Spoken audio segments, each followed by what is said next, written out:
Mukobe.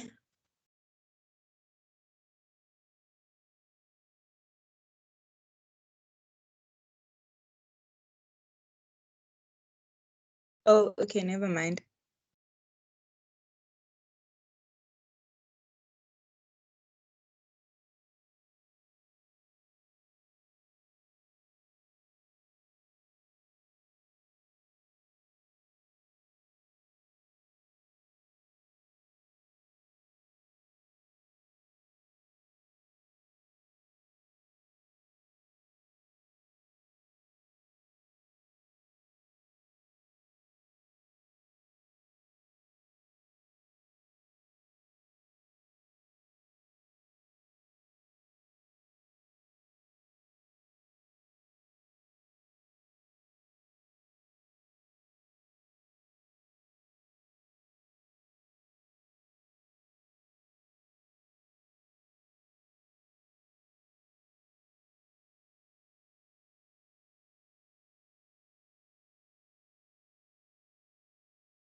Guys, can you kindly please be patient?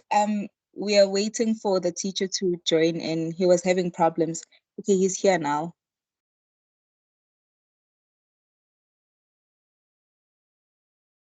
Chat, is everything okay?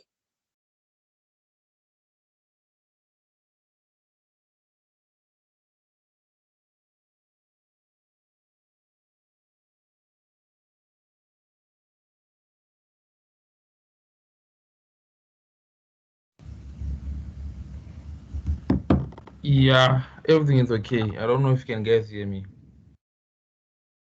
Okay, yeah, we can hear you. Okay.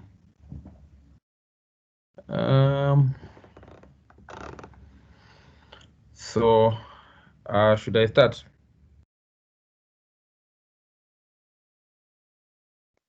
Yes, you can start. Okay, sharp. Thank you. Thank you very much for everyone for joining today's meeting.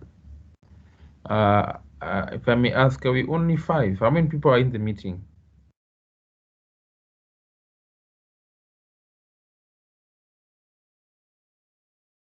Yeah, there's only 5 people.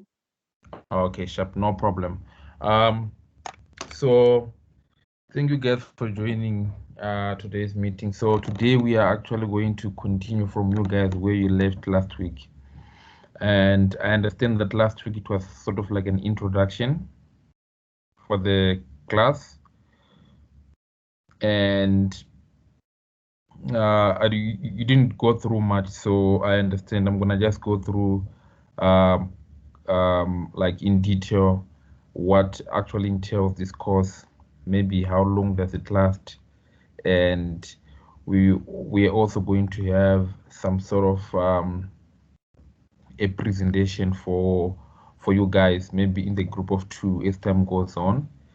Yeah, so don't be afraid to ask questions as we go through the content or the material of this course.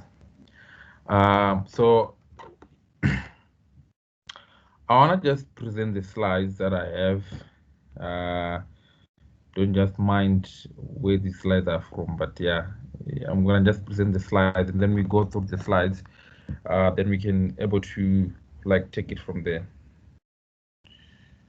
Let me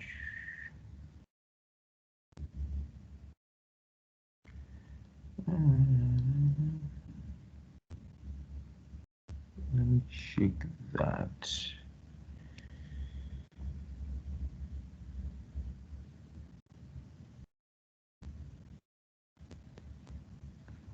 Please confirm with me if you're seeing my screen.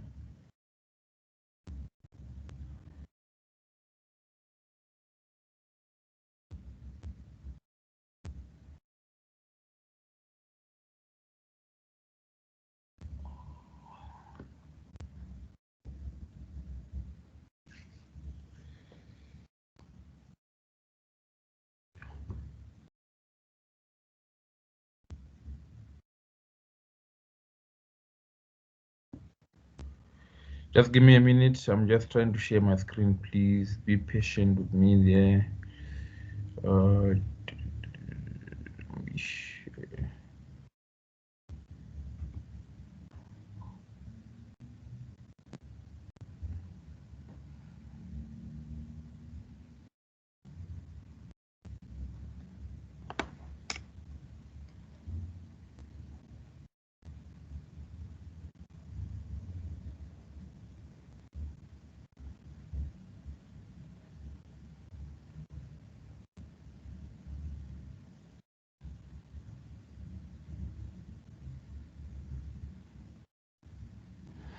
Right. Are you guys seeing my screen now? Hello? Can you guys hear me? Please, someone can reply to my... Yes, we can see the screen. Okay, sharp, no problem. So I'm gonna have to start with just introduction to shares and give you guys a heads up of what the content entails as I described before. So the aim of this course is basically we'll be going through how to trade shares, And for those you who don't know what is shares, we know that when you're talking about shares, we are particularly focusing on trading equities, which are companies, right? A company can be owned by one people. It can be owned by two people, by three people, by four people, and we own that when with one person, maybe it's owning 100%. When it's two people, maybe it depends the agreement. Someone might own 30, someone might own 40, and it goes like that. So now the problem that we have is sometimes a company can be owned by more than 200 people, or even by more than 1,000 people, or even by more than 300 people, right? It goes on and on and on and on and on. So what we do now, we partition that company into different portions, right? We said, okay, this company that we have, it worth 100 rands. So if you want to divide, let that one share cost 1 rand. So what it means is a person can own different shares. If I'm owning 5 shares, it means I'm owning um, shares that with 5 rands, right? So now the reason why we focus on shares is because that shares is one of the biggest asset class, right? And I also want to teach shares because shares is the only thing that fundamentally increases the value of the asset, or it also increases productivity, right? Different from other trading and other things, because when I'm buying into a company, I'm actually sowing a seed so that that company can use that money to invest and they make profit, and out of it I'll get dividends, and in the long run I can even sell my shares to someone else at a very much cheaper price or higher price depending on the price of that particular company, right? So in South Africa, for example, we have more than 100,000 registered companies, right? And out of those 100,000 registered companies, only maybe about um, 500 companies are listed companies, which means we can go and buy the shares because the shares are sold to the public. Anyone can buy shares. You can buy shares. I can buy shares. Any 30 person can buy shares. And now, what we want you to guys you to know is we want to teach you the process of knowing how to select the shares, right? You can't just go into the company and then you randomly pick a company and then you just say I'm buying shares. Then you make loss and then you come then blame us, or you lose your money and then you start crying because you didn't do your fundamental analysis, or you didn't do enough research, right? Um, it goes well as well. Like, I mean, we just go into, if you want to have a boyfriend or want to have a girlfriend, you just go into the street and take anybody else that approaches you, right? You don't do that because you get screwed. What do? You make sure that you have your own way of selecting the kind of people that you want, right? Based on your values, based on what you prefer, based what you think is better for you for the future. The same applies with shares. Now, we've got 500 companies. Now, some are good, some are excellent, some are bad, some are average, right? Now, but we want you to be excellent. So we're gonna teach you to choose good companies so that when you put your money in that company, what do? You're gonna get profit, right, in the long run, right? You're gonna get profit in the long run. So, which means in this class, we are talking about people who are gonna make billions here and invest their billions in companies in the near future. In fact, there is not a billionaire who is not a shareholder. I'm here to see one, right? I'm here to see one. Every billionaire owns shares. It may be a private company or a public company, but some way or the other, they are a shareholder, right? Um, in fact, so at some point, people actually say, okay, um, I was arguing with someone saying, okay, Jeff Bezos, well, we know just he's the richest man, right? Jeff Bezos is very stingy. He doesn't want to give people money to the poor. What. But people don't understand one thing, that when they say someone is earning, his net worth is like 120 billion, it doesn't mean that they have 120 billion in their bedrooms and they're busy cuddling and doing whatever they want on top of that money, right? It doesn't mean that people they have that money just in next to them, right? No, it doesn't mean that. When someone is, when we say Jeff Bezos, you've got 120 billion, you can find out that probably or most likely 117 billion of that amount is invested in a shares of some sort. In the case of Jeff Bezos, those shares are for Amazon, all right? The same goes for Bill Gates, the same goes for Elon Musk, and whatever the case may be, for Warren Buffett and the likes. So you realize that for everyone who have got admire to actually acquire wealth and be very stable and want to retire early and want to enjoy his life, going to the beaches, going to holidays and stuff, you're gonna have to understand the art of buying shares. What is the only thing that can make money for you while you're sitting down? In fact, most of your parents are shareholders indirectly, and some of you are shareholders indirectly. Because why? You must understand how the capital flows. You go and get insurance, right? And you put money. Some of you got money into the bank. You've got money inside your banks. I'm sorry, some of you don't have tough luck, but you have money in the bank in the near future. But some of you got 100 rands. Some of you have got maybe 100,000 rands. Some of you maybe we have got 50,000 rands. Some of you maybe you got 2 rands. I don't know, whatever you have in your bank. You know your bank account. Now, if you have that money in your bank, in your bank, or you have that money, you put that money in some sort of, or you have an insurance company that you actually pay. Maybe you're insuring your phone, maybe you're insuring your TV, maybe you're insuring your car or your health, whatever that the case may be. Now, what happens is, in some cases, we can realize that the money that you pay for insurance, they don't eat that money. They keep it because you're gonna claim it some other time. So when they keep it, they'll give to asset managers, and asset managers, they buy shares so that that money can grow. It doesn't just sit there doing nothing.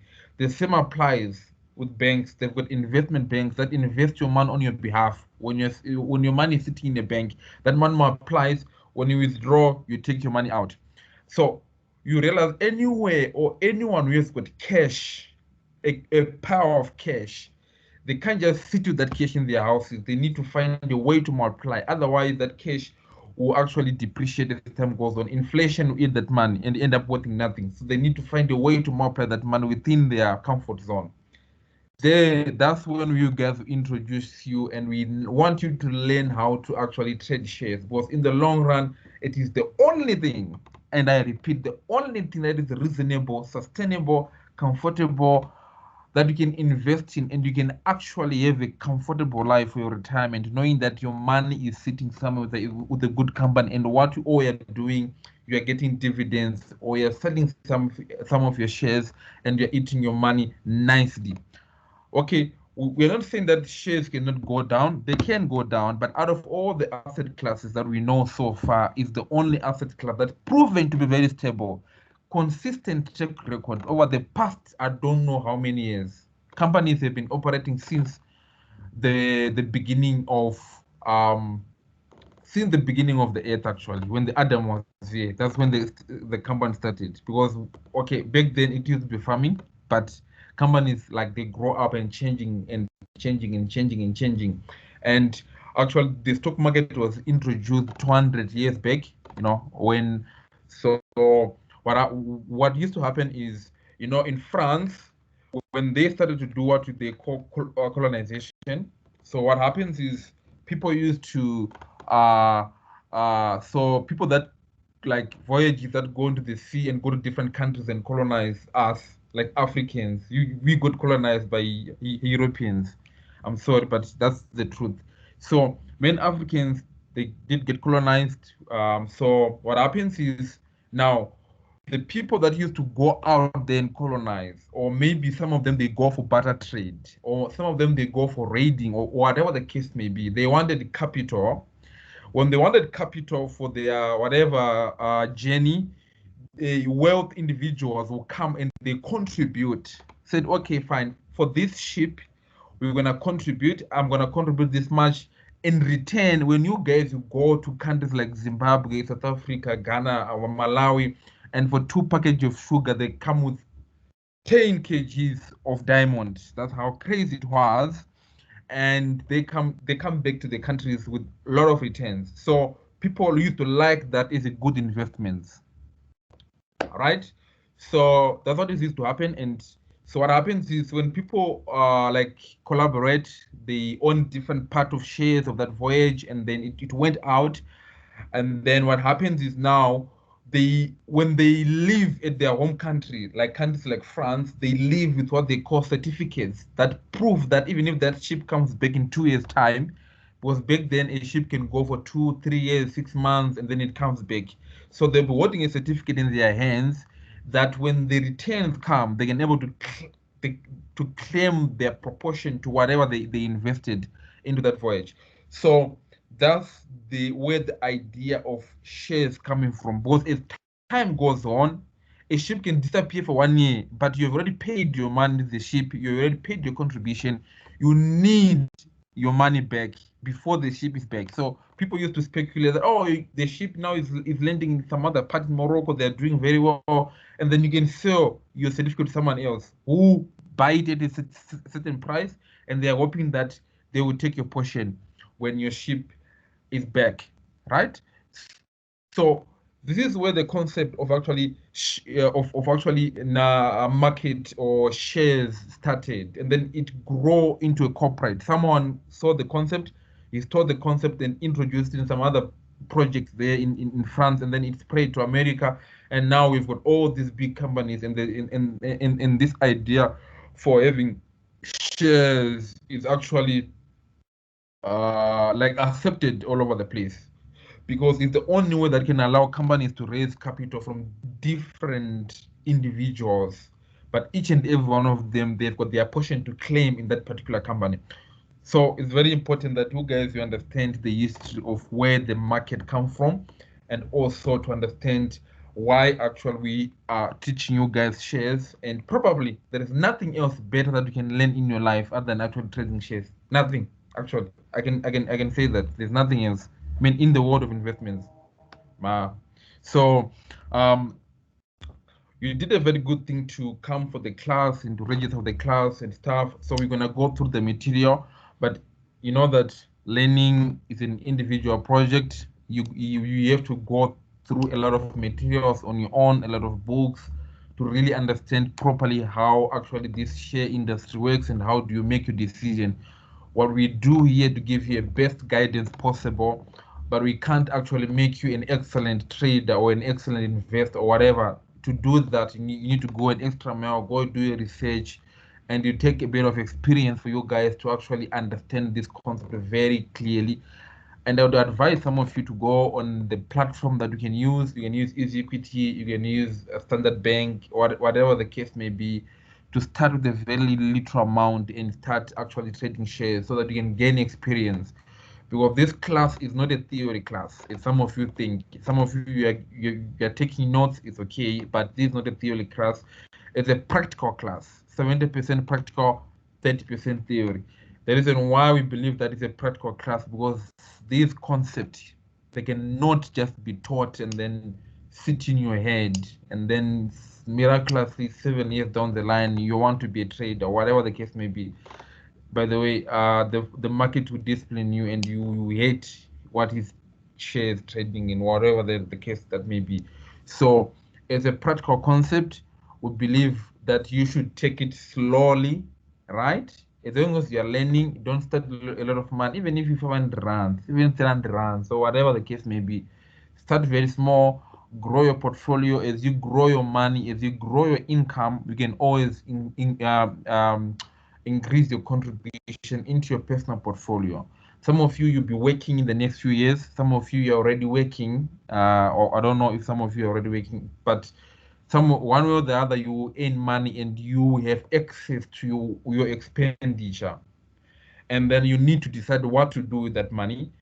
There are so many ways you can do it with your money, by the way. At some point, you must remind me, I'll tell you 7 ways you can do with your extra money. But this is the best way that I'm going to teach you, the best long-term way. So what you do is you put your money in your shares, and then in the next few years, your shares will grow with time. Someone reminded me that if only my father has put in only 20,000 rands, right, into 2 companies or 2 banks, 20,000 rands, maybe into Standard Bank, or maybe into Discovery, or maybe into Capitec, only 20,000 rands, right? From maybe the day I was maybe when I was 7 years old or 2 years old, right?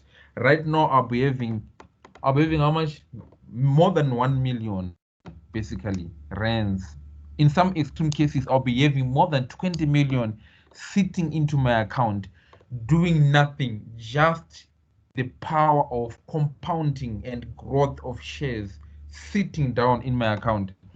Now, just imagine if right now I had $20 million, I was not gonna struggle, right? If you want to start a company, I could start it. If I would like to pay my fees, I would pay my fees. I won't be going through as much hassle as other people are going through. Why? Because I had money, right? So it brings me to the very important component of the understanding of time when it comes to shares. You need to be the friend of time. You need to be a very patient person. This is not a short-term thing. If I was a short-term investment, I want to teach you how to do short-term stuff. Here you are dealing with long-term, which means time is an asset. Time is an asset, which means you need to put time in whatever you're doing. We're talking about putting money in something that will grow for the next year, 2, 3, 4, 5, 6, 7, 8, 9, 10 years, right?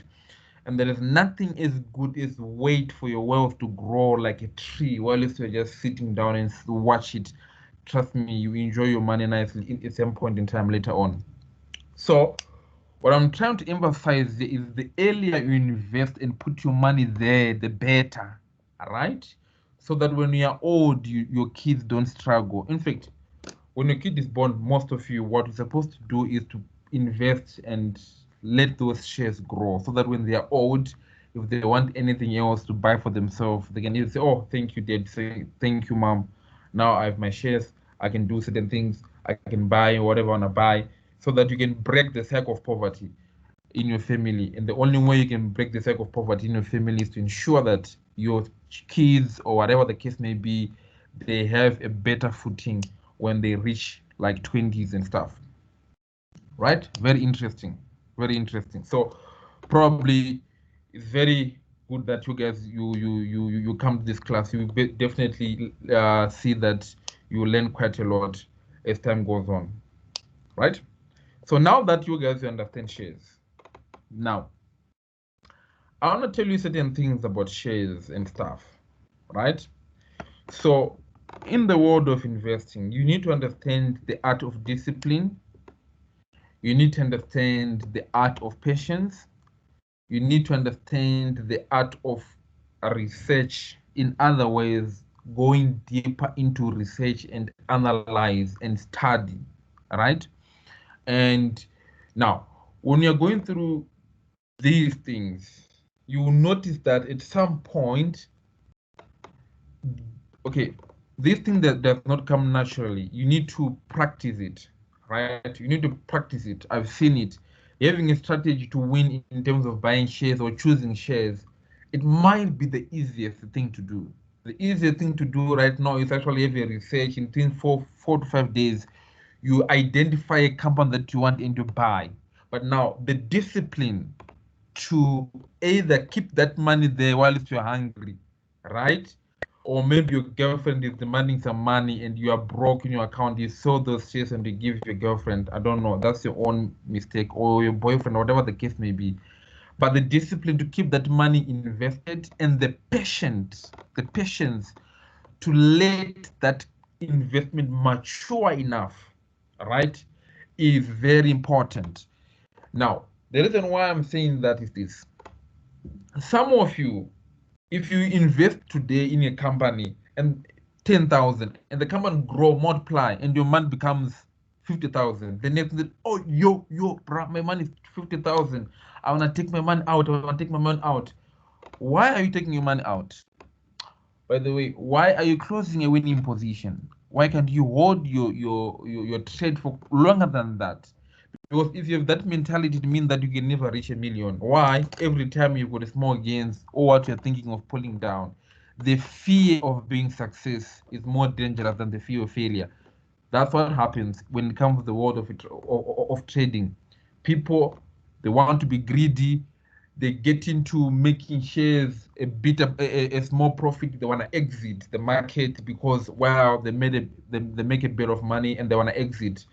They are afraid that that money it might come back and then get lost along the way, and now they're broke again, which is actually a very dangerous thing. So you need to learn the discipline. You need to have the discipline, and this is not contagious.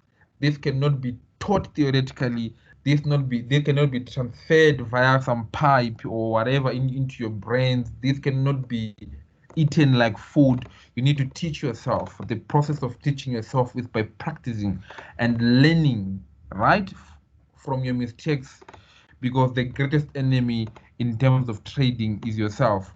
The greatest enemy to be yourself, your emotions, your greedy, your instability, and all those kind of things will come to play when it comes to trading. Hence, trading is more like a psychological game in the long run than just knowing what to buy and what to sell. It's way, way beyond that, right? That's why I like the price behavior, because price behavior is very important. I'm gonna teach you price behavior for the very first time. That would be you guys will be my privileged class out of all the classes, because you're gonna get something else that nobody ever get before. I'm gonna I'm gonna teach you the art of understanding the price. Price reflect human behavior than anything else. Why does price reflect human behavior than anything else? Why? Because everyone is a buyer. Everyone is a buyer. Even from the age of 2, 3, 4, 5, some of you actually understand how to buy. Your mother used to send you to the shop to go buy bread. Your mother used to send you to the shop to go buy things. Sometimes you get 2 rand to go to school as your pocket money. And when you want to maximize, you're looking for cheaper things, You're looking for, we're gonna get cheaper things. What am I buying? So everybody at some point they went through the process of thinking in terms of what to buy and at what price, right? Hence, this is very important now to understand why is price very important in understanding people's behavior, and you gonna maximize that to equip yourself now using that knowledge to a financial gain. Isn't that nice? It's really cool. It's really cool. I'm telling you, you enjoy it.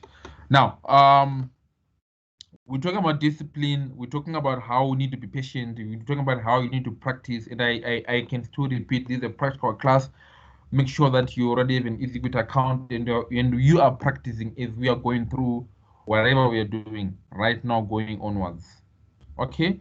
Now, yeah, my slides.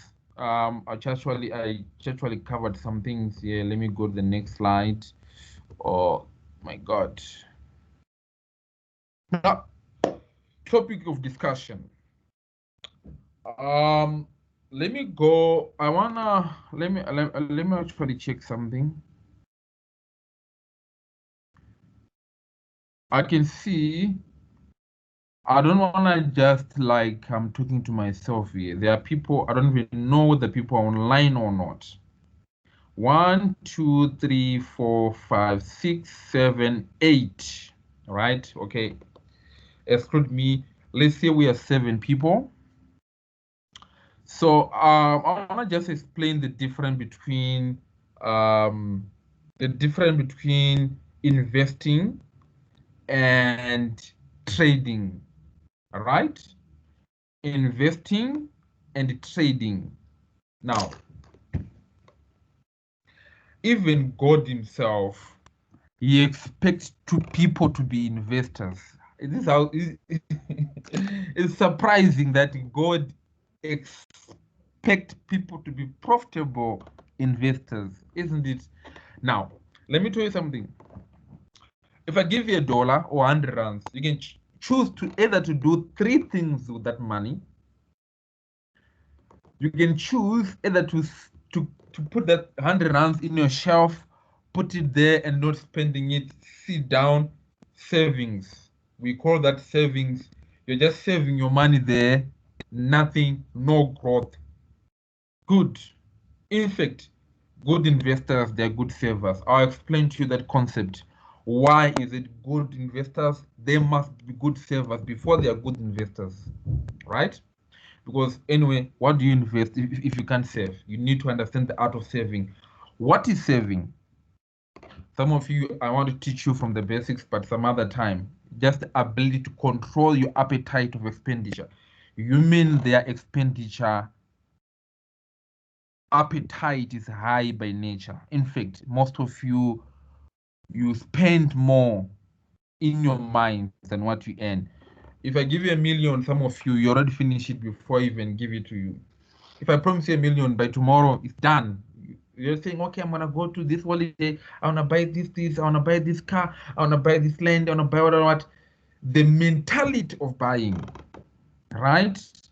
The mentality of expending, of expenditure, is actually something that if you wanna be a good investor, you need to control your expenditure. Why? Because there's always something to use money for. So if I give you 100 rands, you can choose to save it, or you can choose to invest that money, or you can choose to spend it. So you've got three options. Invest it, you can save it, or you can spend it. Now, spending money is, we all need to spend. Why? Because we are living product, we are living animals, we are living species or some sense. So we've got we've got desires and stuff. So spending money is what we do, right? So there's nothing wrong with spending money. Now you can choose to spend, or you can choose to save. It means you do nothing that 100 rands, or you can choose to invest it. Now, only investing it is something that you can guarantee you that in the future we have more. That's why we're teaching you how to invest. Because if you know how to save only, then you are a problem. Why? Because you don't know how to multiply what you're saving. And even God hates that. Some of you, if you do Bible study, I don't know how many of you are Christians. There is the issue of talent. Jesus Christ, he gave people talents, and the one with one talent, he went home and just put the talent under the ground and come back, and Jesus comes. Oh, master, here's your 1 rand. Then master says, you are cursed. He took that one talent and he gives the one with 10 more talents. Some people went out, then they multiply their talents, they bring more talents to the master, showing that God hate lazy people in terms of investing. When I'm talking about lazy people, I'm talking about not sitting down and not working hard. In lazy, in terms of investing your money, you need to know how to invest your money. You can't just keep your money like that. You need to know how to multiply it. So the most important thing that you have to do as an investor is know how to control expenditure, know how to save, and the third thing is to know how to invest. Now, investing can either make profit or make loss. Now, our purpose is to hedge you so that you avoid you to make losses, maybe bigger losses. We want to maximize your probability of making profit after investments, right? We can teach you Okay, we can teach you how to do that by just giving you information and enough practice. In the near future, you'll be good if you are consistent enough, right? Savings is goes to a personal level. You need to teach yourself how to save. Some of you are already good savers by nature. I mean, you are earning less money, but in your bank account you've got quite a lot of money. You haven't been spending it for the past few years. It already shows that you're a good saver. You are very good at saving your money. Now, if you're a person that every time that you earn your money, you spend it, you are not good in savings. And you are likely to be a very problematic person. You are not a good investor, because what happens is when your money grows a bit, you're hungry, you're going to eat your money, and it's a problem. So you need to be good savers, which means you need to have an discipline, or you need to have the power within you to control how you spend your money, to control your desires. The desires of a man are infinite, they say so. Which means now if you give you a Toyota today, tomorrow you woke up, you need something better, until you own the whole world. That's how people greedy they are. So, by the way, you need to control your greed as well. But that's what I'm trying to explain to you, that some of you need to learn how to save, and learning how to save does not have, sometimes you can even save a little that we have, and then you can start to invest and see how does it go. Right? Clearly. So I think I'm in line with some of you. I don't know if any one of you have any questions for what I've said so far.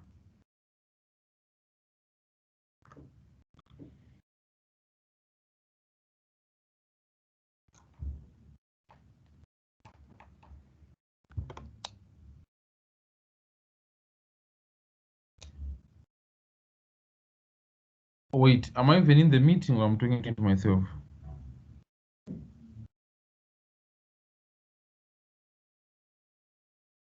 Don't tell me that I'm muted. Guys, can you hear me? Unmute your mic if you can hear me. Tell me if you have a question or you don't.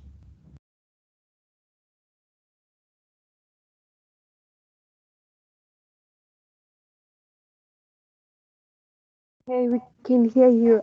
We don't have any questions. You don't have any questions? Yes, I don't. Okay, good. By the way, I'm about to finish today's class. So, yeah, if you don't have any questions, that's good, guys. So, I was teaching you about you must control your expenditure, you must learn how to save, and then the last stage, you must know how to invest. And our job is to take you through the journey of knowing how to invest. And being a good investor, it's a very cool thing. Now,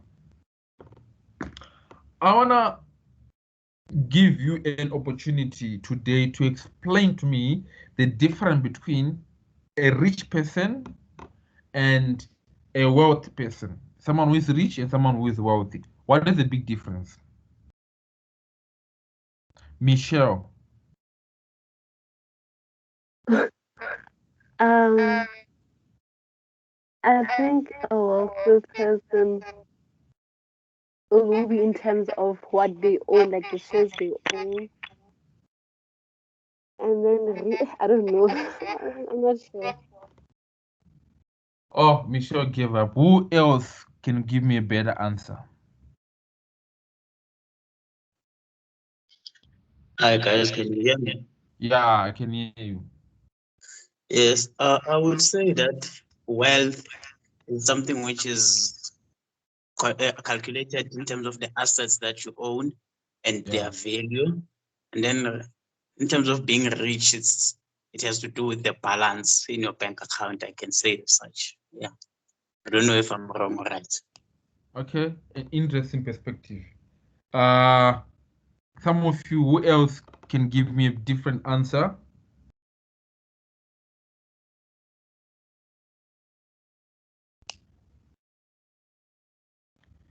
Simpiwe, what's your take on what I'm just saying?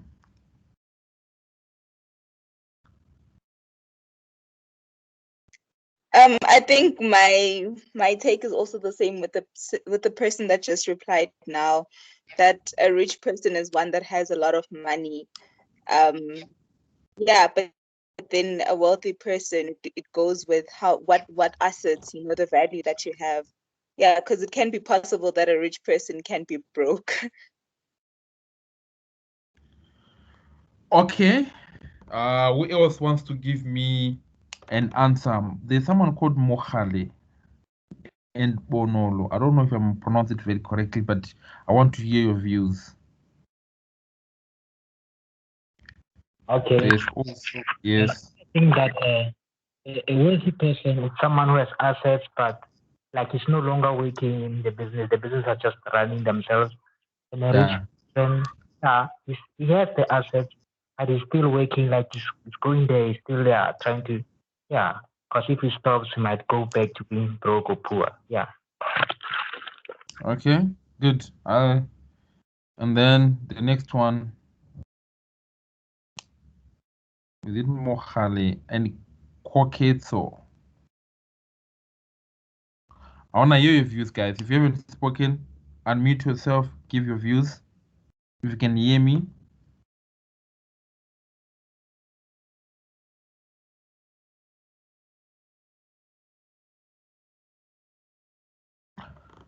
Okay, these guys, I don't even know if they're in the meeting or not. But anyway, I want to explain this difference in terms of most of your answers, you guys, you are really very correct. You're not far from correct, right? I want to give an analogy between a river, right, and a dam. So, as I'm saying, three important things that are important when you want to be wealthy. Number one is income. You cannot be an investor unless it's with income. You need to be able to save, which means you must control an expenditure, and you must be able to multiply money, which means you must be able to invest. Now,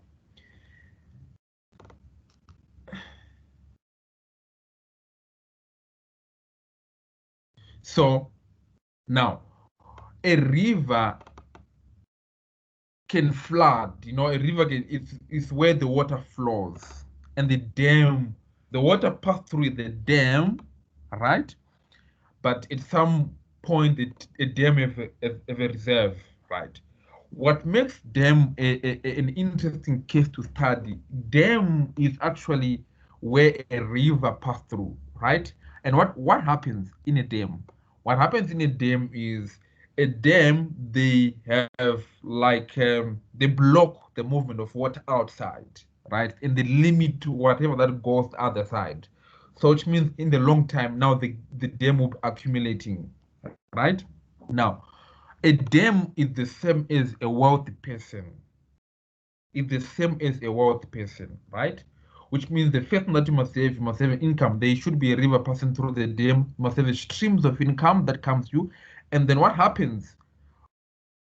The amount of thing that comes in, it cannot be the same as the amount of water that goes out unless you've got stability enough, which means you've got enough reserves of water, right?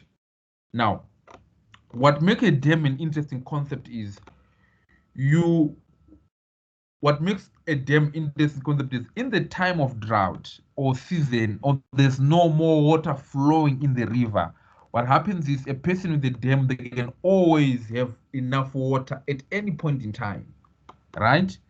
That's the amazing thing about a dam. While a river can dry, if there's no rainy season, there's dried up. So it means that you literally a rich person is like a river without a dam. What happens is the month that goes in is the month that goes out. A person can earn 1 million every month. That person is a rich person. They can drive the car they want, they can get the house they want, they can have all the expenditures. But all what they do is to get the money and spend. It means that at some point, if there's disturbance or they went off season, they drastically become struggling in their life. They can't afford their lifestyle anymore now. While if a person who is wealthy is like a dam, they can always have enough money, even in the extreme cases of drought. People go to dam to fetch water. They understand the power of reserves behind them.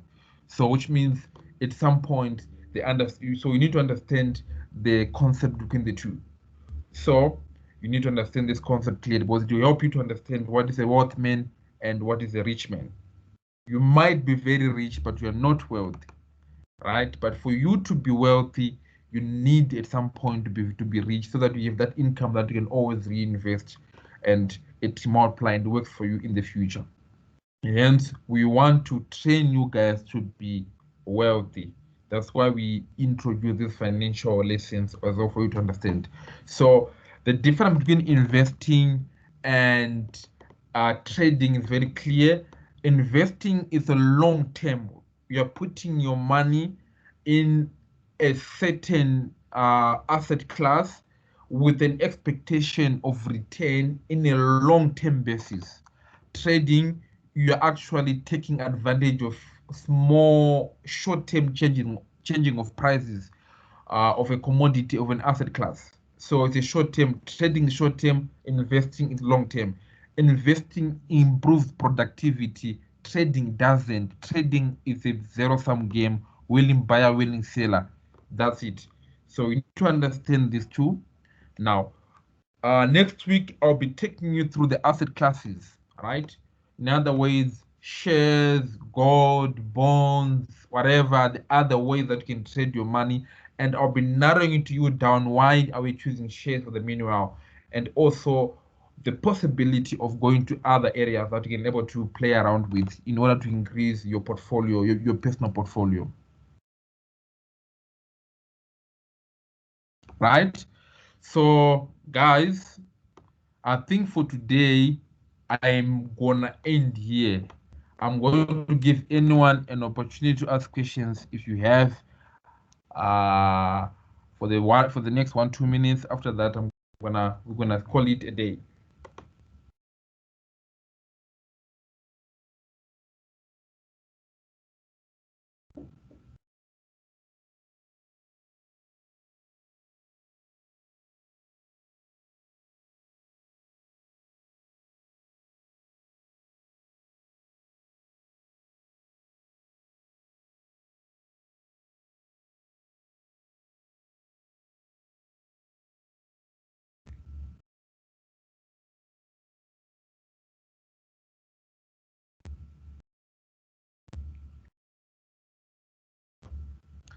I guess the silence quickly means that the meeting is finished for today. See you again next week. We'll be taking whatever we are left now, and then we'll see how it goes. Enjoy the rest of your week. Take care of yourself. Observe social distancing and make sure that you are safe wherever you go. Thank you guys very much. See you again next week, same time. Thank you. Bye.